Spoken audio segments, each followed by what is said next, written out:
Assalamualaikum warahmatullahi wabarakatuh. Perkenalkan, nama saya Piranilatun Hikmah, NIM F1C4 19036. Saya mahasiswi dari Universitas Jambi, Fakultas Sains dan Teknologi, Prodi Biologi.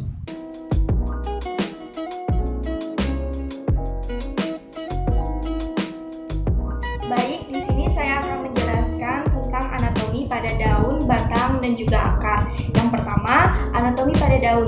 Pada dasarnya, anatomi pada daun jika diamati di bawah mikroskop akan terlihat bagian-bagian seperti epidermis, mesofil, dan juga jaringan pembuluh.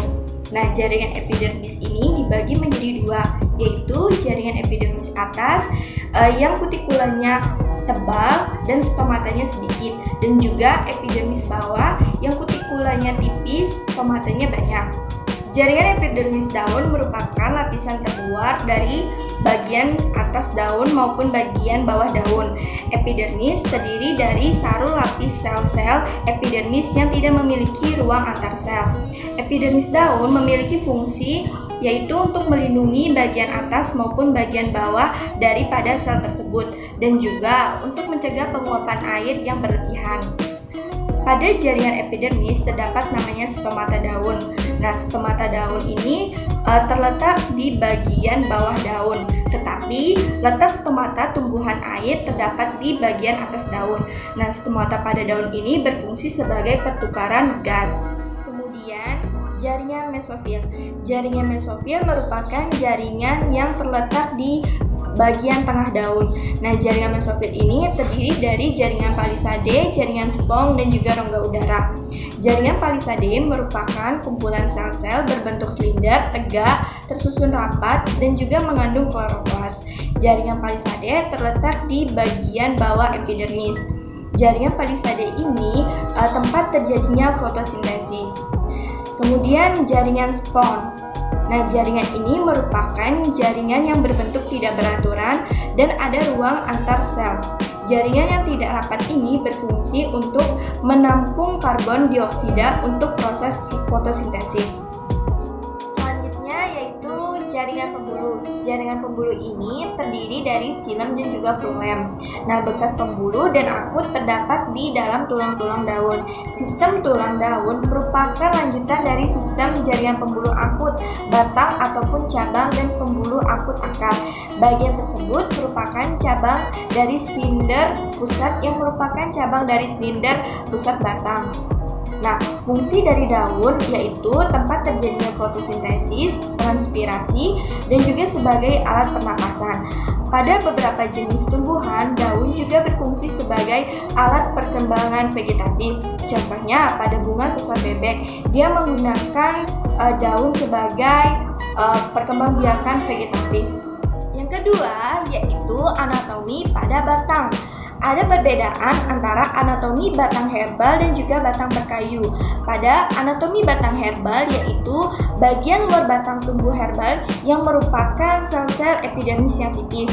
Terdapat stomata, lalu di bawah epidermisnya ada sel-sel korteks. Fotosintesisnya dapat berlangsung dalam batang karena sel-sel korteks tersebut memiliki klorofil.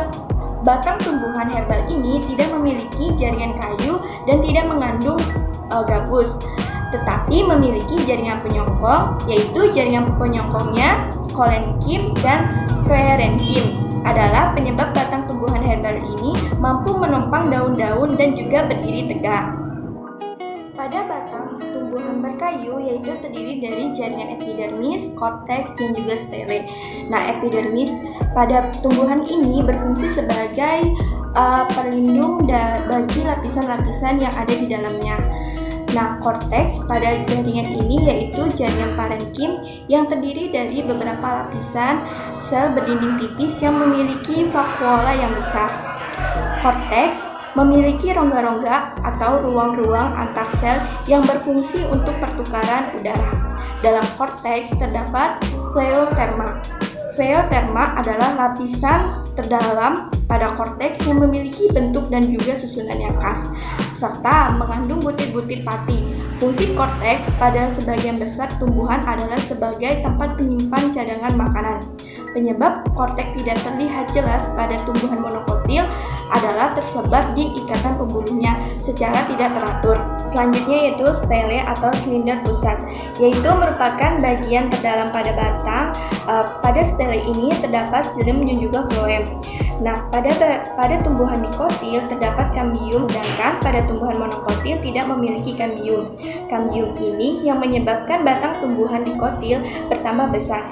Jaringan kambium ini terdiri dari sel yang selalu membelah diri, sedangkan pada batang monokotil tidak besar karena tidak memiliki kambium.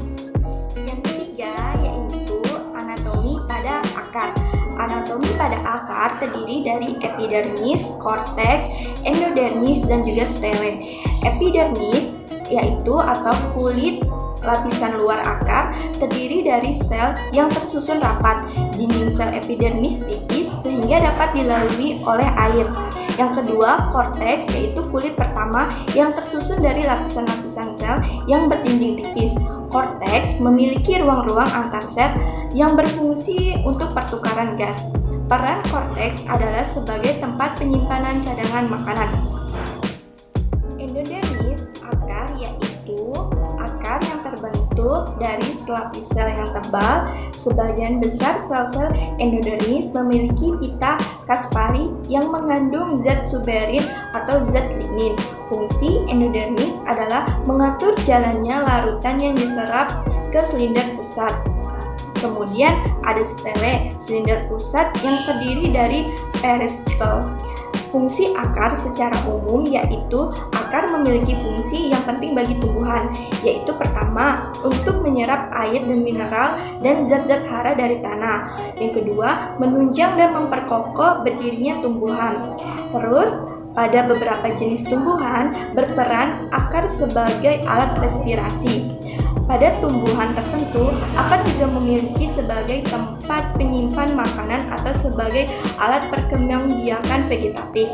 Perbedaan struktur akar tumbuhan monokotil dan juga dikotil. Yang pertama yaitu sistem perakarannya. Pada monokotil yaitu serabut, sedangkan pada dikotil yaitu tunggang. Kaliptral pada monokotil yaitu berbatasan ujung akar dan terlihat jelas, sedangkan pada dikotil yaitu berbatasan dengan ujung akar dan terlihat tidak jelas. Xilem dan floem pada monokotil yaitu terletak berselang-seling, sedangkan pada dikotil yaitu bersifat kolateral pada akar sekunder di mana xilem terletak di dalam dan floem terletak di luar. Empulur pada monokotil yaitu terdapat pada pusat akar dan empulurnya luas, sedangkan pada dikotil yaitu tidak memiliki atau memiliki empulur yang sempit pada pusat akar. Kambium pada monokotil tidak memiliki kambium, sedangkan pada dikotil yaitu ada dan tampak seperti meristem sekunder. Nah, itu tadi penjelasan tentang anatomi pada daun, batang, dan juga akar. Semoga apa yang saya sampaikan bermanfaat bagi teman-teman semua ya. Saya akhiri. Wassalamualaikum warahmatullahi wabarakatuh. See you.